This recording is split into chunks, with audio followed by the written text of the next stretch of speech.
Hey everybody, it's Pete A. Turner from Lions Rock Productions, executive producer and host of the Break It Down show. I thought I would do today's intro because Matt Belaker is our guest, and he was brought to me by another friend of mine named Brad Hutchings. Brad is an emerging, fledgling, sometimes terrible comedian, and a good friend of mine, so I'm poking a little bit of fun at him. I actually think it's great what he does, and turns out not only he loves comedy, but he also loves guitars, playing guitars, refurbing guitars, and I wanted to take a moment to be grateful and thankful for Brad and who he is in my life, and say that I never get enough of Brad. We always have fun when we get a chance to hang out.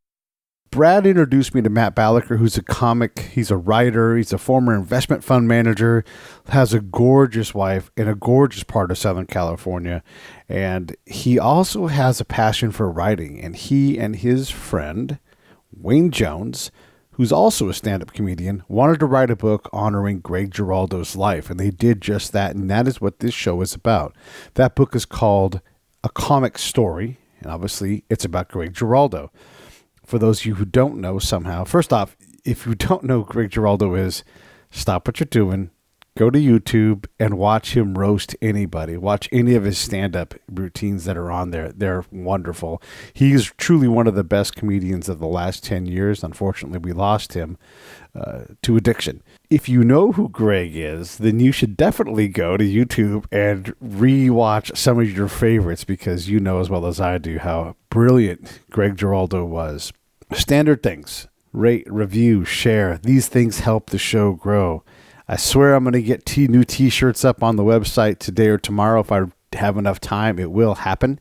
So get a shirt, support the show that way. Maybe tell a friend, say, hey, there's a great thing. Also, I wanted to say this. I'm going to submit for the Pulitzer Prize for podcast. Look, it's a long shot at best, and it's a long shot with my eyes closed. You know, there's really big organizations out there that have a lot of budget for their projects, and we do good work around here, but competing against the whole team as a teeny tiny team, it's a lot. But we're going to do that. So if there are certain shows that you think are Pulitzer worthy or our best standout shows from the last year, please, by all means, let me know. Either way, know that we're going to go for that, and we'll see what happens. Save the Brave, savethebrave.org. It's critical that we help other folks out, and in this case, veterans with PTSD. Yours truly has that, and we're always trying to keep each other alive, and that's what we do. If you ever are worried about the validity of a charity, let me say this. I put 100% of my stamp on this. I work with these guys. I know these guys. I am these guys. That we would put the money that you donate to good use. If you have time, if your attention, your social media thread, your expertise, any way you can help, we would appreciate it. It would mean a lot to us and help us to continue this mission. Greg Giraldo, a comedian story, and one of the authors, Matt Belaker, here right now on the Break It Down show. Lions Rock Productions. This is Jay Moore. This is Greg Proops. This is Jordan Harbinger. This is Dexter from The Offspring. This is Nathan This is East. Sebastian Younger. This is Rick Marotta. This is Stuart Copeland. This is Mick Gillette. This is Andy Summers. Hey, this is Skunk Baxter. This is Gabby Reese. This is Rob Bell. Hey, this is John Leon Guerrero. Hey, and this is Pete A. Turner. Hey, this is Matt Belaker, and you're listening to the Break It Down show. And now, the Break It Down show with John Leon Guerrero and Pete A. Turner. Yeah, Matt is a comedian, also an author. He wrote the book Greg Giraldo, a comedian story with his buddy Wayne Jones. And Colin Quinn wrote your guys' foreword. That's huge. Yeah, he did. And we were just talking about comedy, and Matt had asked me if I have done it and if I enjoy it and everything. So, yes, I like to watch. Like, I watch Dave Chappelle's special. I go to comedy clubs often enough that I get my fill really fast. Sure. But, yeah, I mean, it's something I do, I would say, half a dozen times a year, you know? And then I'll probably watch something pretty frequently. I'll watch, especially if I'm researching a comedian to have them on the show, I'll watch a bunch of their stuff. Nice. Yeah. So how does it compare for you when you see it live versus on Netflix?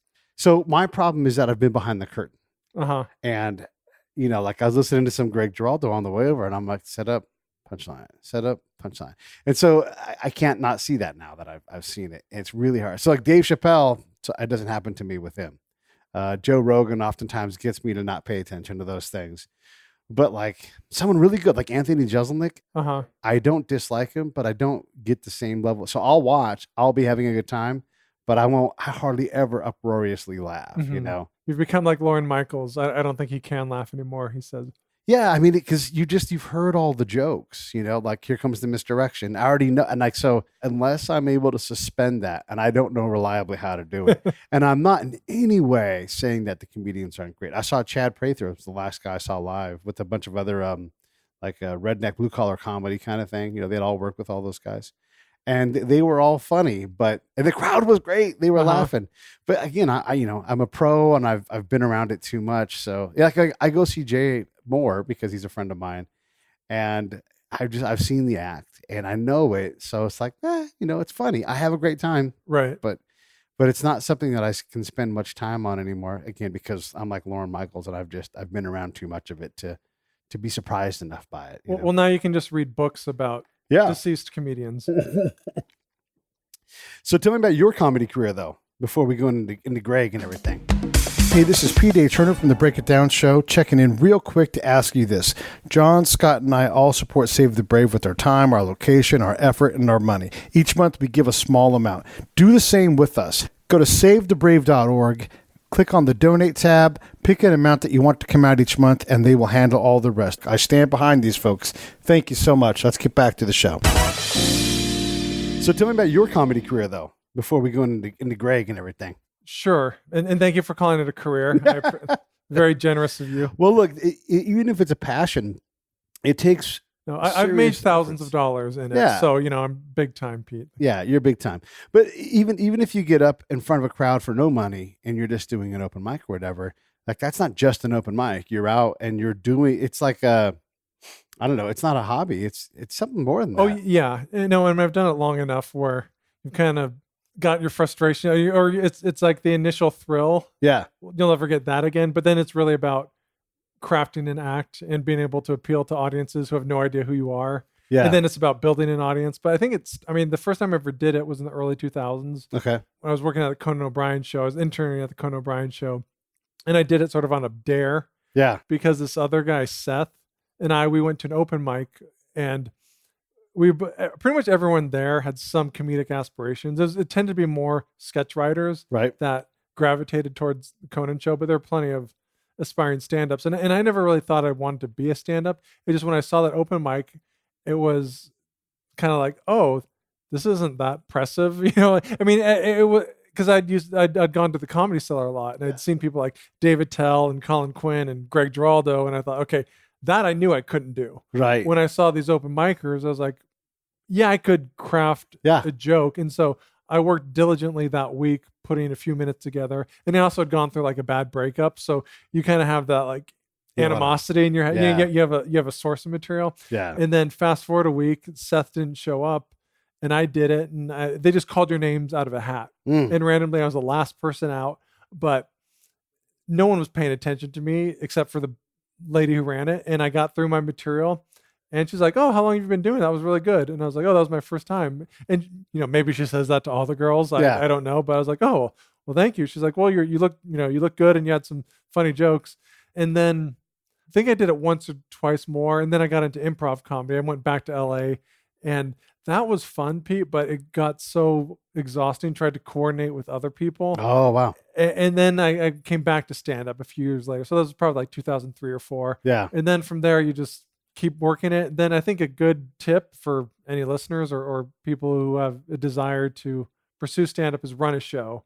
I ran a show for 6 years in Hollywood, and that's how in fact, Joe Rogan did it. That's how I met Tom Segura and Christina P. and a lot of the people that ended up helping me, and then those people helped me get better shows, and they also helped me get good interviews for this book. Yeah. I mean, if you create a platform, one, you get to steal from everybody. And I mean that in the best way, not jokes or anything, but like style and vibe. And I hadn't thought about that approach. Let me use that for my own distinct joke, all those things. But then, also like you start to run into higher and higher level people in the profession.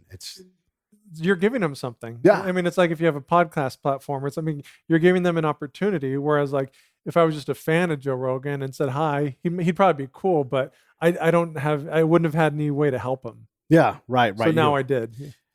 Yeah. I think it's good advice for anybody in any kind of a creative endeavor or business endeavors. How much value can you pack into what you're doing so that when people do encounter it, audience, high level comedian, low level comedian, everybody's like, oh, this really works. This is really valuable. If Right. nothing else, you get into the machine and you get to do your comedy and walk out the door and smile. Oh, and by the way, you ran into Joe Rogan or Dave Attell or whoever shows up that night. Oh, that's Sure. great. When you write a joke, do you ever worry that you've stolen it at all? Oh yeah.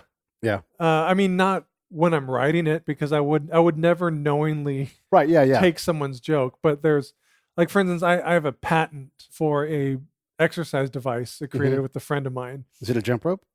It's not it's kind of, It's a it could rope. be that, like, you put around and it's to stretch your legs and arms at the same time. Okay. And it's spring assisted. So it's like a Pilates machine / torture device. Yeah. I had no idea, Pete, there would be that many similar, not identical ones, but you go to the patent office and you, like, the lawyer's like, well, there's this one that was created in 1914 that borrows from this, or blah, blah, blah, blah. And in a way, joke writing is like that. Yeah. Like, while you're crafting it, you just think it's funny to you, or you think it's worth saying. Yeah. But then you're at the show and you see someone, oh, that's similar to mine. Or I mean, just go on Twitter. Yeah. Like, I don't think any news event, there's going to be 100,000 jokes that are 99% identical. The exact same. So I mean, I think as I'm less worried about it now, because I think I have a little bit more of a voice. Yeah. But there's certainly parallel thinking. There's how many people have gone through a breakup, how many people have a wife that they complain about, how many people have kids. My kids. Inevitably, there's going to be something that's similar. And Yeah. I think the more you make it about yourself, the less you run into that, but it's always out there. Is it more of a problem when you link 2 or 3 jokes together? That gets harder to walk away from, because there's definitely comedians that are accused of doing it, and you see the act and you're like, one joke, okay, but gosh, this whole 5-minute segment seems really familiar. Yeah, I think it would be, but I mean, without knowing the specifics, Yeah, I yeah, also yeah. think anyone who's putting something out on Netflix or HBO, for example, Yeah. would knowingly rip someone off, Right. because they're going to be called out for it. Yeah. Now, maybe it's a matter of you have the wrong people around you who aren't calling it out, but I think more often than not, and maybe I'm just looking too nicely at it, I think, especially for anyone who's done it for a few years, I doubt many are knowingly ripping people off. Are there, within the standard, set up, deliver, punchline format, are there any new jokes? Oh, yeah. Okay. I mean, I think it's a little bit like, if you're making a cake, they all call for the most part, eggs, butter, flour. Right. And it's like altering those ingredients just slightly can make a new cake. Yeah. And maybe you bake it a little longer. I mean, I think that it's that way in a joke. And it's also like how you present it is different. The people listening to you, their reaction could be different when they're 25 than when they're 45. Yeah. So, I mean, there's so many factors that go into making a joke, quote unquote, new or not new. Yeah. That I think, I mean, it's almost like you watch a movie, there's going to be similarities. Yeah. Boy meets girl, boy, but it's how you present it that can differentiate one movie from the next. And I think it's the same with jokes. When you have your set and you're going to try out new things or whatever it is, I often see people referencing notes on stage. Yeah. Never like this is the performance, but if they're workshopping stuff, for me, especially a lot of these guys that act, like you're an actor, you can remember a whole fucking script. Yeah. What's going on? I mean, why does someone who's pretty high level, I mean, really high level, Comedy Store, and you're like, you're referencing notes. What's going on?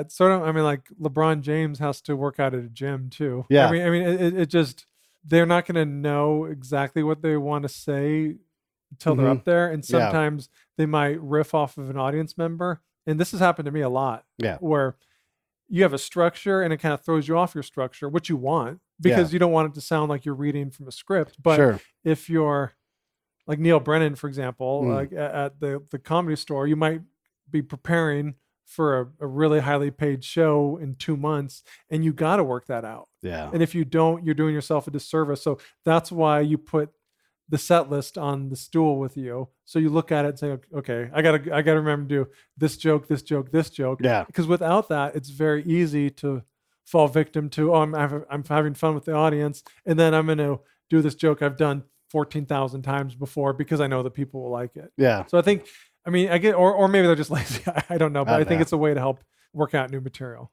Fair enough. So you and Wayne decide to write a book about Greg Giraldo. Yeah, and I met Wayne as a Canadian academic librarian. So I started this book around 2014, like started the idea for it. And I did some interviews on my own, and then I realized I needed more money. And so I did a Kickstarter campaign, and Wayne was a donor on the Kickstarter campaign. And one of the line items I was raising money for was a co-author or an editor, an adult in the room. Because this was my first book project. Right. And unbeknownst to me, some guy in Canada would be super geeked on Greg Giraldo. Yeah. And so we weren't really I didn't know him before that, but through this, we became friends. When you're gathering all the information, obviously, first off, him and Patrice die in a fairly short amount of time. Within about a year. Right. So, and that may not seem like a long time when you're alive in that moment, but really a year, it's nothing. Like you're like, holy shit, what's going on in the comedy world? Who did you get to talk to pull out some of those unique stories? Good question. One of the first people I talked to was a good friend of mine, Kareth Foster. In fact, I met Kareth when she moved from New York to LA when I was running that show in Hollywood. Right. And then she heard that I wanted to do a book, and I knew through her Facebook contact that she was friends with this guy Rick Dorfman. Okay. And Rick Dorfman was Greg Giraldo's first manager and a good friend of his. And I knew he would be someone that would be essential I talked to. Yeah. So it was a combination of talking to Kareth, who I knew really well. And I said, Kareth, kind of do me a solid. Yeah. Can you email Rick or call him, just contact him, vouch for me that I'm not just some idiot psycho, or at least hide that part. Right.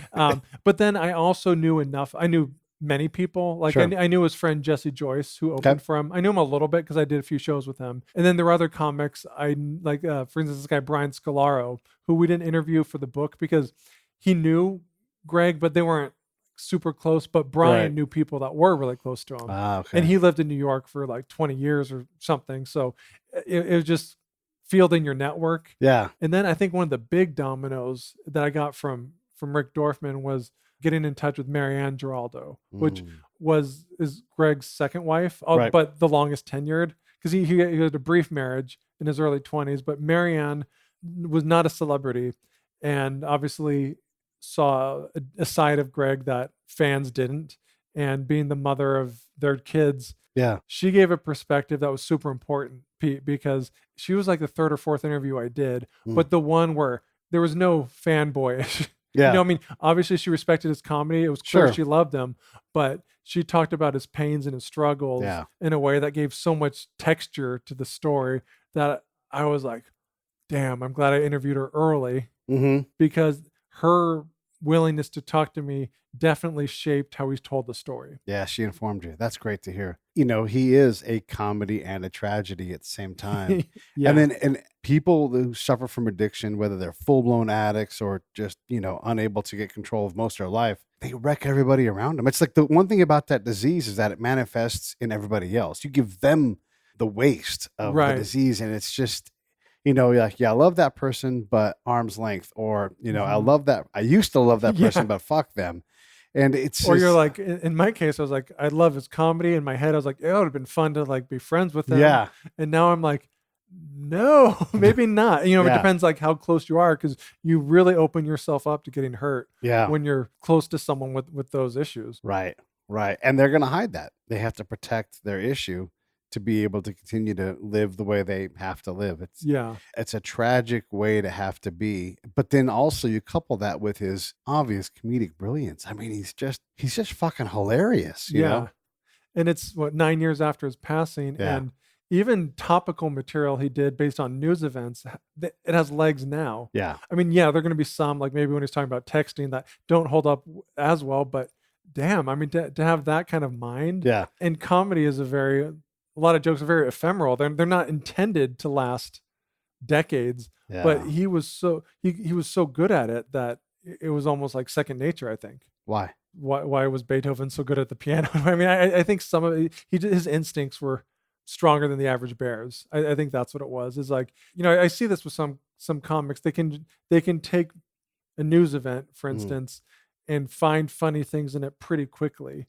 And I think he had that, but also a willingness to continue to write and refine. And this is one thing I wish I was better at. Like, I think I'm a decent writer, but there's always that revising and tweaking and like not just letting it be. And I think he was really good at revision, and that could take an A joke and make an A+ joke. Mm-hmm. I always thought that he was good, when you do like a misdirection type joke, I thought he was really good at making the biggest leap that the audience could still make with you, because when you rewrite that joke, you don't make enough. You're like, oh, that could go further. Sure. But when you're a bad comedian, like Brad, you make that. No, he's great. Yeah, Brad's great. I had to throw a Brad joke in there. But when you make that turn and you make too big of a leap, like the reference is too obscure. Yeah. And it's not obscure, like, oh, it's so obscure, it's funny, but like Dennis Miller's really big, really gappy. That's a good example. Yeah. Right?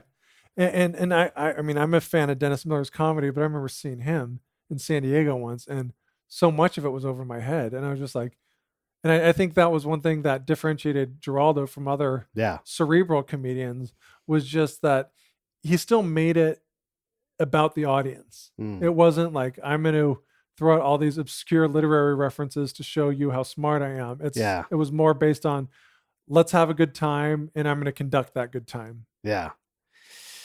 That jump, that leap that he made, he also used his actual struggles a lot in his comedy too, where you just, it seemed like it was very grounded, but also very, not flighty, but just, it had a lot of lightness to it because of those jumps. Does that make any sense at all? Yeah. Okay. Yeah. I mean, I think that is a result of his comedy being pretty honest to who he was. Mm-hmm. Like, I try not to have too many rules. I don't think there should be a ton of rules. I mean, because there's gonna be someone who'll entertain an audience, and more power to them. But I think generally speaking, Pete, people who are pretty much themselves on stage have better acts for the most part. Yeah. And I think Greg on stage was just a magnified version of himself, and that was sensitive, it was intelligent, and I think sweet. And I think when you're sweet, you can get away with saying more off-color things. Yeah. Because it's kind of like, oh, that's just Greg. Yeah. Or that's just Pete. It's like, it kind of gives you more license to push boundaries, and he wasn't afraid to push them.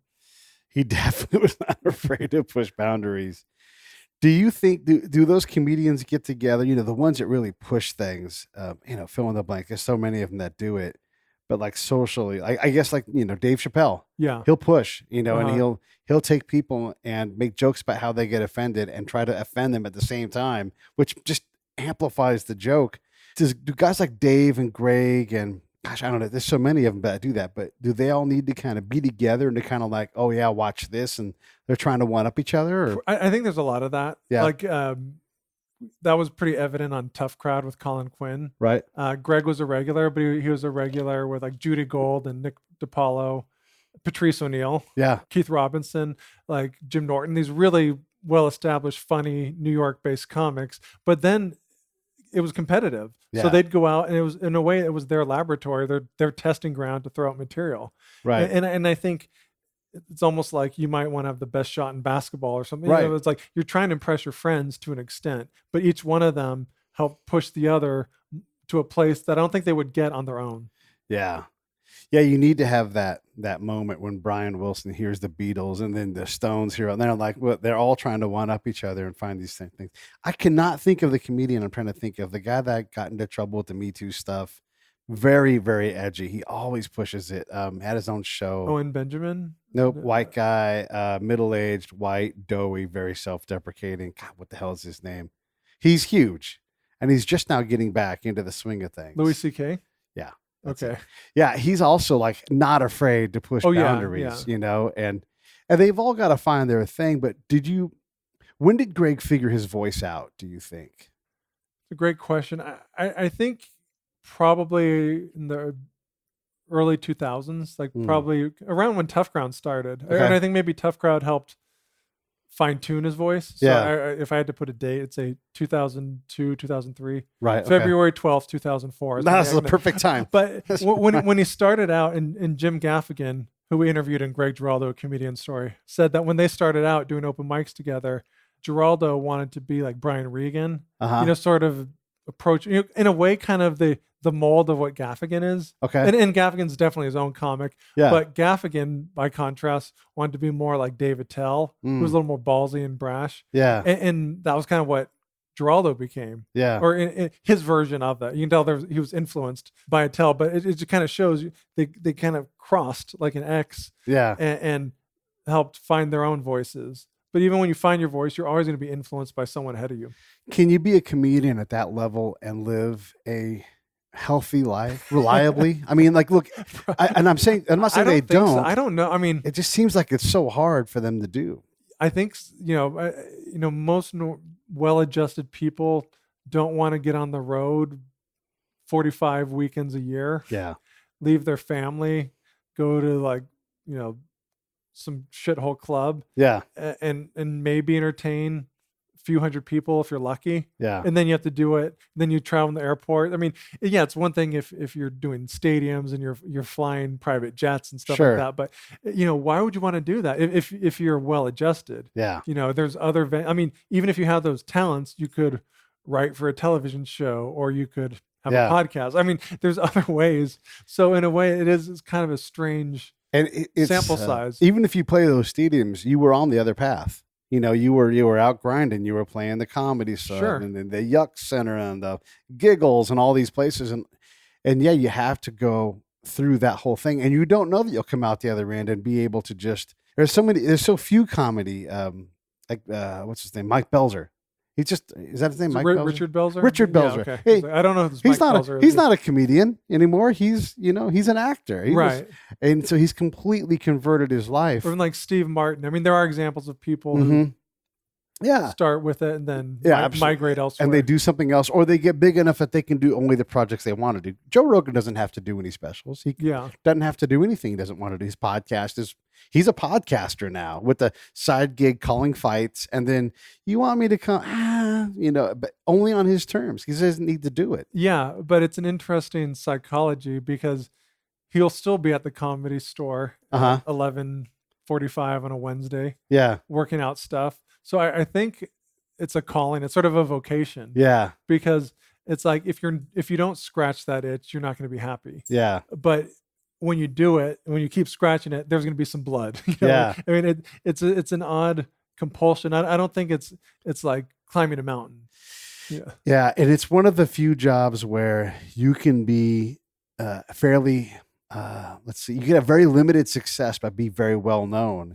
Well said. No, it's a good point. And it's a job where at the end of the night, especially if you're far from home, there's hanging out there at the club with chicks that want to talk to you, and or going home. Like you just left your own devices. Oh yeah, it's very lonely. It's isolating. Yeah. And it can be really damaging. It seems like it's hard to get enriched when you're like, I have to perform tonight, so I can't get all crazy and go out and do all these big things. Like I can't get caught in LA traffic 40 minutes away and miss, so you're really limited on what you can do ahead of time. And then when you're done working, it's 11 o'clock, it's midnight, and you're like, there's nothing here but people that have terrible things in their mind to do. A lot of misadventure at that point. Yeah. You're not going to go back and crochet. Right. And it's not that you have to do those things, but it is a very challenging life to stay, in a healthy mental state and a healthy physical state, because there are so many sirens out there. Oh yeah. I mean, we covered that pretty extensively in the book. And one thing he and Jesse Joyce did was, because Jesse was a recovering alcoholic, or is a recovering alcoholic. Yeah. And they would go to movies. And when they're together, I don't want to say it's easy because I don't know their struggle, but it's easier because you have that support system built in. So they go to movie and just kind of make it a routine. Yeah. But it just takes one time for some guy to be like, where are you partying tonight? Or if Jesse's not with them, or you had a bad day, or you're getting in an argument with your family member or something like that. And then it snowballs into like, oh, well, they're offering me Coke and it's right there. And I know I really like it. So you're off the wagon. And that seems like, from what I've, because I listened to Greg do his comedy and talk on Opie and Anthony, and he would say, he'd have this story over and over again. I was doing great until, and then, he makes 2 or 3 bad decisions, and then where it might just be a wild night for you and I, like, man, we had so much fun. And then, back to the regular life. That's not it for him. It's like it accelerates and he has no off. Yeah. Until it all comes crashing down. We interviewed a lot of people who were either addicts or have addiction issues. I don't really know how to define all of it, but they say like the longer you're an addict, the harder it is to recover. It's sort of like climbing a mountain that just gets higher, and then they put boulders on it. And it just, you can live clean and soberly 99.8% of the time, Yeah. but it's that 0.2% that kills you. Yeah. Yeah. It's like chutes and ladders, but there's way too many fucking chutes. Yeah. And they all go to the hole, Yeah. the very deepest. Like they take the chutes and ladder board and there's like a flap out lower board. And you're like, you're all the way down here, you know? And, Yeah. it's such a hard. And it's so, I slog. mean, I'm sure you've seen this with a lot of, lots of people, but I think, particularly in service fields, like Yeah. there's some people that you can go party with, they're crazy and then they're just fine. Yeah. It's not like they don't necessarily need it. And then there's some that is just always there. And why does one have it one way and the other the other? Yeah. It's why, right? Yeah. I mean, it's got to be genetic. I mean, I think we understand that, but there has to be some other aspect of your life because you don't just rely on your genes for everything. There's like I have a rule where, and I can break the rule, but like I don't get drunk 2 nights in a row. I just don't do it. That's not on vacation, you know? And then like, someone's in town. But then like shortly after that little streak, if I do go 2 or 3 days of drinking more than, a couple of drinks, then I'm like, it's no big deal for me just to walk away from it. Mhm. I'm not on a train to go to more and more and more, but I do have this self-limiting thing of that might be it. It's sort of a self-preservation mechanism. Yeah. Yeah. And another interesting thing we learned, actually, a doctor told us this that we interviewed, was with substance abuse, there's a brain component, and it's not just that. There's environmental, it's a nature nurture to the nth degree. Yeah. But it's not as if the drinking causes the depression or the mental component. Usually there's something, I think in Greg's case, it was depression. We didn't diagnose it, but it appears as if that was the case.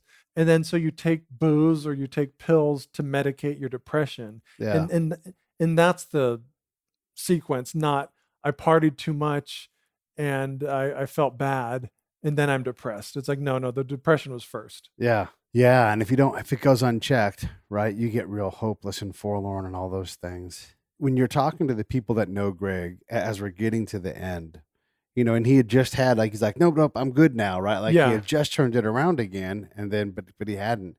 What did the people have to say about how they saw Greg's future in 2009, 2010? Oh yeah. And this was a common theme, Pete. Like they always say, he's turning the corner. Like we were talking about Louis C.K. He was like that without jerking off in front of girls, Right. like, I mean, in terms of like what he could have been. Yeah. No, I'm not saying for sure he would have been that, but I mean, just look at some of his contemporaries, like Jim Gaffigan. Gaffigan probably has more like acting chops. Yeah. So maybe he's more of a movie star, but he's doing theaters. He's making tens of millions of dollars a year. Yeah.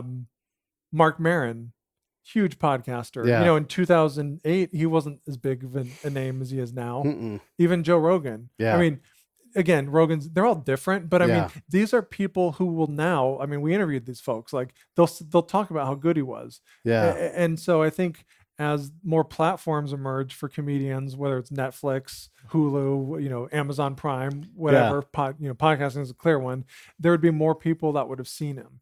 Now, the thing is, counter that with, well, he still might have overdosed too, and that's just.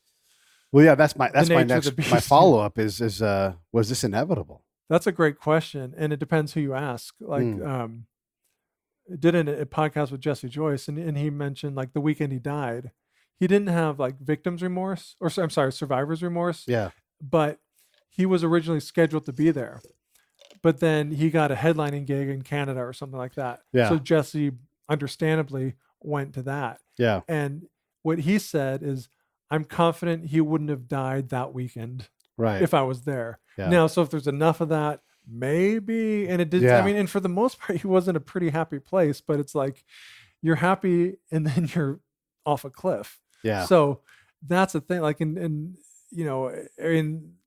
treating mental illness is well beyond the scope of this book, but it just shows like it's this constant. It's almost like exercising, like you got to do it all the time for it to work. Well, and there's like for me going into combat zones, every time you walk off the camp, it could be the last time. You just don't know. And if you keep rolling the dice, it will be the last time at some point. You just don't know. You don't know. And either way, the whole time I'm taking damage mentally, physically, emotionally. So it's the same thing for someone like Greg who doesn't fear I'll say he doesn't fear the edge. Mm-hmm. I understand where the edge is. And if my time comes, then it comes. I'm a lot more comfortable because I've been around a lot of death and everything. Sure. And if you're in that place a lot, you're like, yeah, this, I've been suicidal, where it's like, come see, come saw, whatever, Yeah. and you can get comfortable out there on the edge. And so that the edge is not a deterrent anymore. Where like for a regular person, it might be exciting.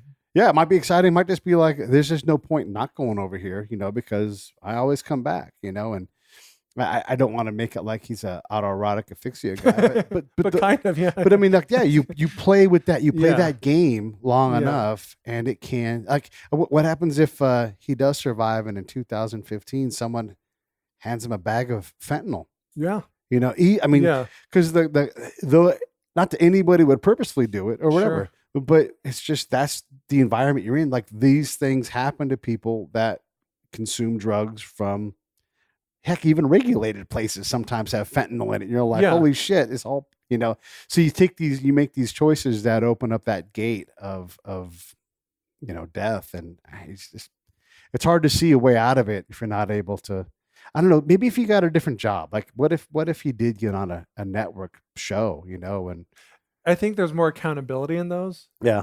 And again, this is all what ifs, but yeah, I mean, there are plenty of drug addicts who are lawyers and accountants. Yeah. But it's a little bit harder to mask Yeah. because you have to be at work at 8 or 9 or whatever. But if you're a road comic, you don't have to check in usually till 7:30, sometimes 8 o'clock. Yeah. So you can be totally hungover and just in a bad place and pull yourself together enough to do some shows that night. And then you fall off the wagon again and party super hard and do the same thing. Yeah. So, I mean, there's some chicken and egg. I mean, maybe you're picking that, but he would have been a natural to replace Jon Stewart on The Daily Show. And Jon Stewart said that. He said that in interviews. And so, yeah, maybe if he was hosting The Daily Show and not on the road as much, it would have reduced the chances of him overdosing to death. Yeah. But we don't know. We don't know. And one thing, I mean, it's fun to talk about. Yeah. But I think an important message for readers or people who buy it or just people who have a general interest in comedy is, on one hand, Pete, there's what could have been. Yeah. But I think what was in Greg Giraldo's career is pretty fantastic. Hey, this is P.A. Turner from Lions Rock Productions. We create podcasts around here, and if you, your brand, or your company want to figure out how to do a podcast, just talk to me. I'll give you the advice on the right gear, the best plan, and show you how to take a podcast that makes sense for you, that's sustainable, that's scalable, and fun. Hit me up at pete@breakitdownshow.com. Let me help. I want to hear about it. Well, on one hand, Pete, there's what could have been. Yeah. But I think what was in Greg Giraldo's career is pretty fantastic. Yeah. And worth celebrating. Like, even if you don't add another single thing to it. Yeah, yeah. Like, he was arguably the best at something that is very challenging to be good at. And not just the best. I mean, look at the admiration that continues to this day. Yeah. And it's almost saying like, well, are you going to compare Beethoven to Britney Spears? Like, one sold more copies, but one is more revered. And I think comedically, I don't like to throw on genius, but I mean, he's kind of up there. He's like a comedic genius. Yeah. And so, I mean, I just, that was part of my motivation for doing this is just put everything else aside. He had some impressive successes that should be celebrated. Yeah. And I imagine his ability to work a writing team, if he was like Jon Stewart's replacement or whatever, those guys would have killed in that show. Not that Jon Stewart wasn't edgy, because all of that stuff is sort of edgy in its own way, but I can see a different kind of edge that he would have brought to it. He was, and then it wasn't. Then he kind of became the establishment. And who's to say what Giraldo would have done? But one thing I loved about him is like, he didn't play sides so much, and he was willing to piss off people from all persuasions. And I think when comedy is at its best, that's what it is. Yeah. I'm going to push you back on that a little bit with the whole thing we just talked about. How much does Greg get by on potential? Because we didn't see him, not that he didn't have a long career, but he didn't have a long career. In terms of like, Patton Oswalt has been doing this forever now. People that have been doing it for 20, 30 years, they've had to iterate into some different form of who they are. Still the same person, but, they had to rewrite.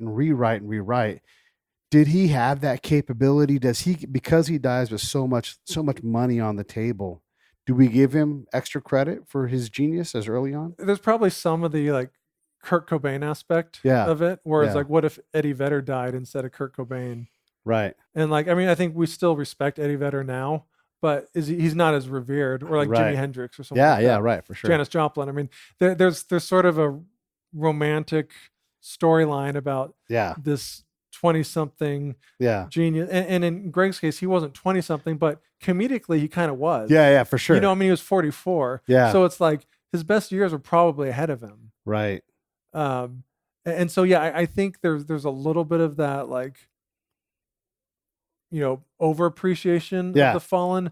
But then I think after a few years and you step back and watch his stuff, it kind of goes, you know, the other arguments like, no, his just stuff is just better. You know, like, Yeah. sorry. Like, Yeah. But he would have had to adapt. And I think he was such a prolific writer. He would have adapted. Yeah. I get the same feeling. Like you don't know what he would have done, and the age of the comedy special now, I think he would have been fine. I mean, obviously, like it's as a fan, it was personally really sad for me when he passed away. Yeah. But it's also kind of nice to know, like, he's not performing in this era where so many comics just seem like cheerleaders for a certain cause or point of view. Yeah. And I don't think he would have been that way. Right. But I don't know that. And like, you know, you kind of see that happening. Yeah. Like, or it's a lot of times it's the case with like rock stars. They get their money and then they just become so damn preachy. You're just like, dude, shut up. Like, Yeah. you know, like, I don't want to hear it. And like, so at least hear it. like that never happened. Yeah. Yeah. And I guess also, to be fair, you know, again, when you live a dangerous lifestyle like he often did, you can end up in the news in the wrong way, like Louis C.K. Oh, yeah. Complete Yeah. reset on his career, and who knows where he'll end up next. Yeah. But you know, you can end up in the wrong bed with the wrong person. Say or- the wrong word. Yeah. Like some college student. And Yeah. Screwed. Yeah. Yeah, exactly. And all that. I mean, look at Michael Richards. Yeah, You know, hasn't yeah. recovered still, Right, and probably right. never will. Right. May not need to with the money Yeah. he's got, but yeah, it's that potential thing is such an interesting thing to think about, like what they might have done, you know, and Well, and how it's he sort pushes of, it. I mean, telling in a way that we're still talking about potential. Yeah. When it's like, if you're a great actor or a great musician, generally speaking, like audiences were like, hey, that's enough. Yeah. There's something, if you're a comedian, like you have to cross over Yeah. to be considered a successful comedian. Yeah. Like, is Robin Williams a better comedian because he was also a movie star? Yeah. I would say no. He might be a more broadly talented person, but not necessarily a better stand-up. Right. Right. But if you got into a stand-up fight with them, you had better be really Right. good at Yeah. stand-up. And same thing with Greg. I mean, when I think about if I was to have a roast, I don't know that there. Like, I get it, Jeff Ross. That's his thing. Yeah. But if Greg wanted that to be his thing, he'd beat Jeff Ross. Jeff Yeah. Ross is hilarious. Yeah, and he's great great. at roast. But Greg would, in a way that like guys like Pete Davidson can't. Greg Yeah. would cut you. Oh yeah, It'd be he hilarious. had a fearlessness, but I think also some of it was about his vulnerability and sensitivity. Like, he could get away with saying, Yeah. I think, more cutting things than someone maybe like a Pete Davidson who Yeah. doesn't. I mean, and I think Pete Davidson's funny, but doesn't have that same kind of like aw shucks about him. Yeah. Yeah. Well, Pete Davidson comes off like a bit of a dick. Yeah, A lot of a dick. you're right. And then it comes from one angle all the time. Whereas And he Greg can work didn't it. care. I mean, even like someone like Jesselnick, that's kind of his shtick in a way, but it works. Yeah. But Greg was just different. Like, Yeah. it was a little more endearing, I think. Who would you want to have roasting? Like if we picked whoever it's going to be, you, they're going to roast you or whatever. Who would you want to get it from? Oh my gosh. It's a great question. People I know, Yeah. but like, if it was just like the best roast, like I've thought about that. Like, I would want Greg Giraldo to roast me if he knew me. Yeah. Whereas like when he roasted Chevy Chase, I think a lot of he didn't really know. And I Yeah. think then it loses some of the camaraderie. But like now, like I did Jeff Ross podcast and it wasn't like a full blown roast, but like he took some digs at me Yeah. and I really enjoyed it. Yeah. Yeah. Yeah. Because I could tell like he was there, he was doing it like it was fun. It's fun. Yeah. And so Like it's yeah, supposed to if be. nowadays like I'd like Colin Quinn and Nick DePaul, basically the Colin tough crowd. You know, Yeah. if Patrice could come back, Yeah. and Natasha Leggero, because one, I know her more than most of the people I interviewed, Yeah. and I knew her as just a really funny comic who was super Oh, sweet. Yeah. Yeah. Yeah. And then when I saw her roast, it's probably like how a lot of people saw Greg who knew him. I was like, I had no idea she had that in her. Yeah. Like when I saw her tear people apart, I was like, damn. So I would like Natasha to roast me as well. What tricks, what tools have you picked up from Greg through writing the book? I mean, beyond being a fan, like what have you, like as you got into him, where you're like, oh, this is really interesting. I'm gonna keep this as part of my life. Oh, like comedically, or I think either way. Yeah. Well, personally, not much because I think he had a lot of self-destructive tendencies, right? And I try to avoid those. Yeah. But I think as I get older, I'm trying to get more comfort in this. Is like not trying to be like an industry scenester. Yeah. Like it's probably to his detriment that his friends were his friends, and he didn't really climb the ladder as quickly because of that. But I think that also makes comedy more fun. And now I live in Orange County and not Los Angeles, and I'm not saying like I wouldn't mind blowing up. Sure. But I try to have fun just doing comedy. Yeah, yeah. And I think he was at his happiest when he was writing and on stage. Yeah. And then conversely, he really didn't give a shit about promotion. And that's something I want to avoid. And it's not naturally in my, like, I could probably promote you better than I could promote myself. Yeah. Like I have a promotional bone in my body, I should say, so to speak, but it's self-promotion is a little bit harder. Sure. So that's one thing I know is kind of a struggle for me, and I need to continue to do that. Like, how do I toot my own horn more? Yeah. Yeah, that's hard. I've had to learn it too. And it's just part of business. Yeah, you don't have to do it, but you have to account for the fact that you're not doing it. Oh yeah, you know. So and you're only hurting. Like, and they say no one else can do it for you. That's like when I had my own show, I was a fervent supporter and I promoted the hell out of it. Yeah, like hard. Like I would go and give flyers to strangers. I would tell jokes to strangers. Like, it was in a way pathetic, but also like what you got to do. But if it was my own comedy. And I've promoted my own shows. It's just a lot harder to say, come see me. And I'm sure there's insecurity and we'll get some psychology. I mean, there's a lot of issues there, but that's something that I noticed from him. It's like, he kind of hurt himself by not doing that hard enough. Yeah, that I can see that being the case. It's just like with my show. I realized the other day we're about to hit 600. When your show goes up, we'll be way past 600 episodes. And I realized, holy shit. Congrats. Yeah. I'm in not just the 1%, like the micro fraction of 1%. My show has an audience in 80 plus countries. Thousands of people listen to it. And it's largely undiscovered, which is amazing enough. But think about how many shows have to be created to get to where I'm at now. And I'm like, it's a lot. Yeah. But would I say that out loud? I mean, here I am doing it right now, but if I'm being recorded, yes. Right. And then like in terms of like veteran produced military, kind of podcast, there's nobody that's got a bigger show than mine. Yeah, for sure. Jocko's show is more notable and all that kind of thing, but I've been doing it longer. I've had guests equally as big as his. So like you can look and you're like, yeah, I don't know. It's you guys. And there's a few other guys that have huge shows, but it's weird for me to say it. Yeah. It's hard. What's that saying? Like, comparison is the thief of happiness. And that's stuck through. I mean, insecurity, whether you're a podcaster, a comic, or a roofer, we all have it just to an extent. But I think when we're at our least happy is when we're comparing our own accomplishments to someone who's achieved more, because we rarely do it in the other direction.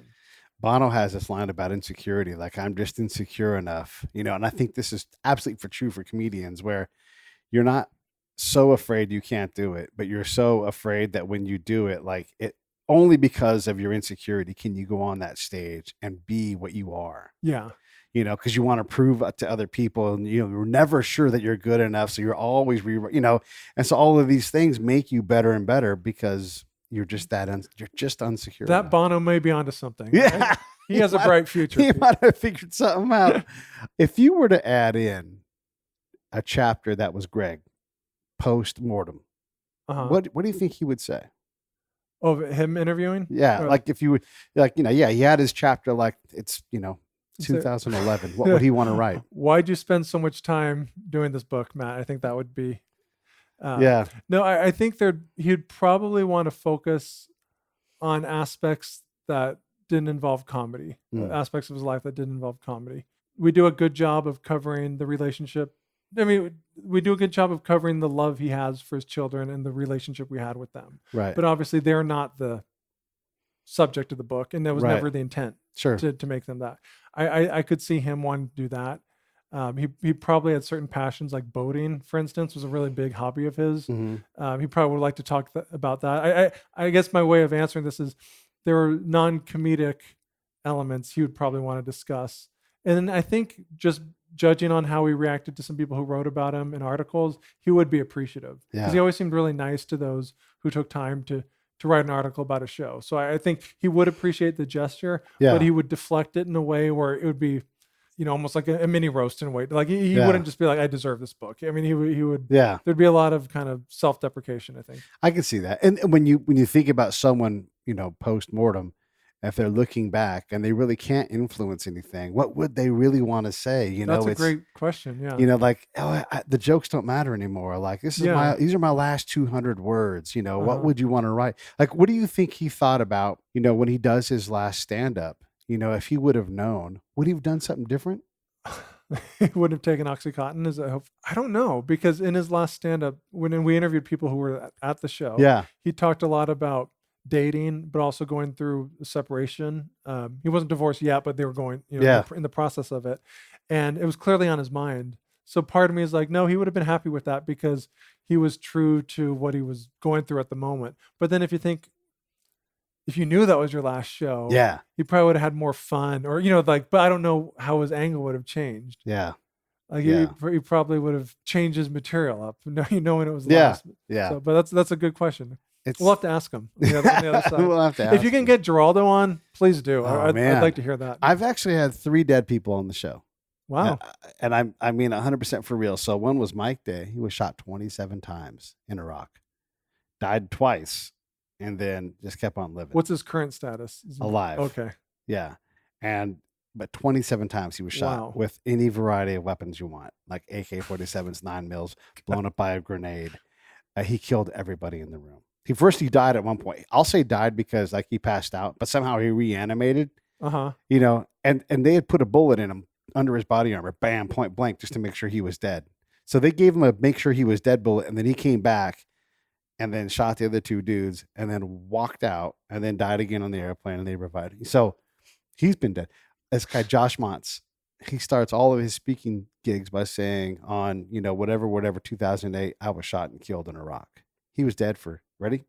15 minutes. Whoa. 15 minutes. Muerto. Just gone. And they were able to bring him back. What does he recall from that time, if anything? Nothing really. I mean, he talks about it. We actually didn't get into that part because I tend to not like try to bring up the worst point in a person's life, even if that's their gig. The one thing that is funny is the military is like, you're disabled, but not 100%. Like, dude, I was dead. Seriously. You could type for us. You could do our filing at least 3 days a week. Yeah, come on. No, they give you like a rating of like 80% or 20%, and like somehow he didn't just automatically like get the you've been full dead. Disability. Yeah, the you've been dead bonus. Yesterday, the show hasn't come out yet, but yesterday we had a guy on named Jason. He was a cop in Phoenix. Got hit 100 miles an hour in his car from behind. And so it instantly blacks him out, and the Crown Vic just goes up in flames. And he had 5th-degree burns. I didn't know it went that high. Yeah. Right. Well, you're not supposed to live when you have 5th-degree burns. And it basically burned all the skin off his head and was burning like the bone. That's the 5th degree when you have to burn bone. 6th degree is when there is no bone. The bone's destroyed. It's cremation. Yeah, cremation. So he was all the way like, when you see the pictures, that's a dude that's been burned to death. And then here he is alive still to this day. And it's bonkers. Like just to think that. So I don't know that I can get Greg because he's pretty well dead. Yeah, it's been pushing a decade. So. But that's interesting. Let me know if you do, please. I will.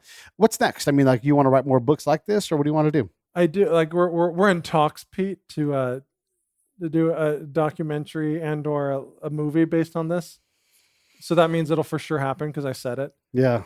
So that interests me. Yeah. I think I have another book or 2. I like the comedy angle. There's some people I've talked to that I may want to pursue. Like, some people ask if I want to write my own. I was like, yeah, not yet, but maybe in the future. Yeah. I want more living to do, I guess. More living.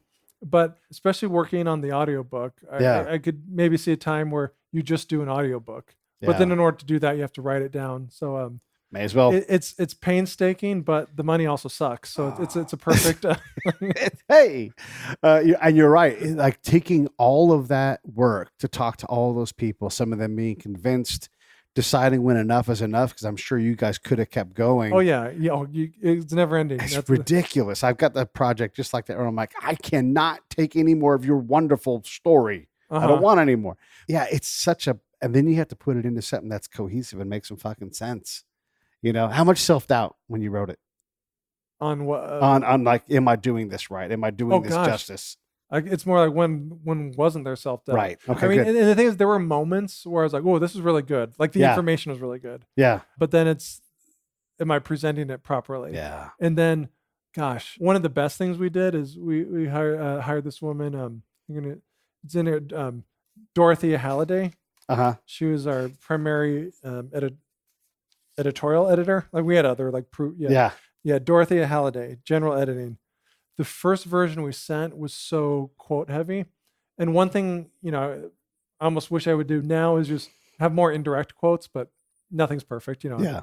And I never went in thinking it was going to be perfect, and that was never. But I wanted it to be good. But when we sent her the first draft, she was just like, "This is the makings of a book, maybe, but it's not a book." Wow. And I was like, we'd already been working on it for 2 years. Yeah. So at that point, I was like, this is the best thing that happened though, because I was like, oh shit, we really got to tighten the screws, because we gave it to some friends. Oh, it's good. Yeah. I like it. Not editors. Not editors. Yeah, not editors. But this woman's a professional editor. And then after that, and then about a month before I knew it was coming out, you get the real like, oh shits. And that's when we probably cut out 10,000 words. Wow. Because a lot of it was just like, you don't need it. I'm like, this really isn't that interesting. And then it's the challenge is more, what can you reduce versus what can you add on? And then you're hopefully left with only what you need and not a bunch of fluff. And you still got a 275 page book. Yeah. I mean, that's not bad. Damn, dude. But it was the self-doubt that helped drive me and Wayne to make it a good final project. Yeah, that's how the Prison Chronicles is for me. It's a project I'm working on, and I'm just like, am I doing this right at all? Yeah. Like, I know the material is there if I can just get out of the way of it, but there's things I've got to explain, and man, it's just, there's one chapter, and you may relate to this, chapter 5. Now it's called Comedian's Mind. And I think maybe we had that. It was just like for the longest time, we just called it chapter 5. Because it was kind of like this hodgepodge of stuff. And even like a week or so before it was published, it was very different than what it became. And I just never really liked it.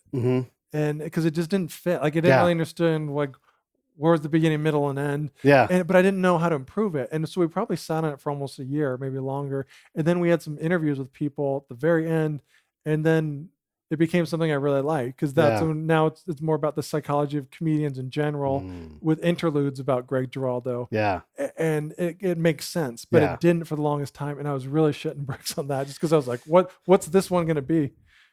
When people ask you, what do you do? What do you say? Because you're an author, you're a comedian. I mean, like, what trophy husband. Trophy husband. It's doing a good job. Thank you.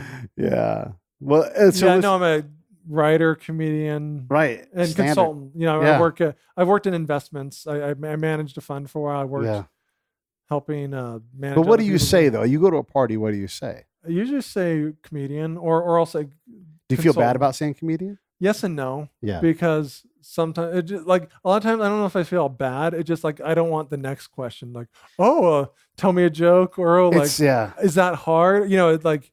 And it's also like, if I was to introduce you to someone or talk about you and you weren't there, comedian and actor, maybe writer, author, they require context. Right. Because I could say, oh yeah, he's an actor. Like, and that's say a good one, an actual one that does that for a living. Yeah. At a really high level, they call him. Right. That's like, you have to set this. Well, the hardest thing, there was a couple years where I made more money doing comedy than other stuff, but it's because I wasn't making shit doing other stuff. Yeah. Right now, I do some consulting work, and I'm making more money in that now. So it's like, if that as a percentage of revenue, I'm a consultant right now, but as a percentage of my time, I'm a writer or a comedian. What I have the most fun doing is stand up. Right. So in fact, I sort of loathe that question. Yeah. And it's a totally fair one, but I do kind of grapple with that. Like, how do you answer it? It's so hard, Because I'm like, I'm a podcast producer. I don't say I have a podcast because that then I have to say, but no, it's a really good podcast. They're like, and I'm like, okay, that didn't work. So I had to say I'm an executive producer for podcast. I make podcasts. I have my own, but I make them for other people.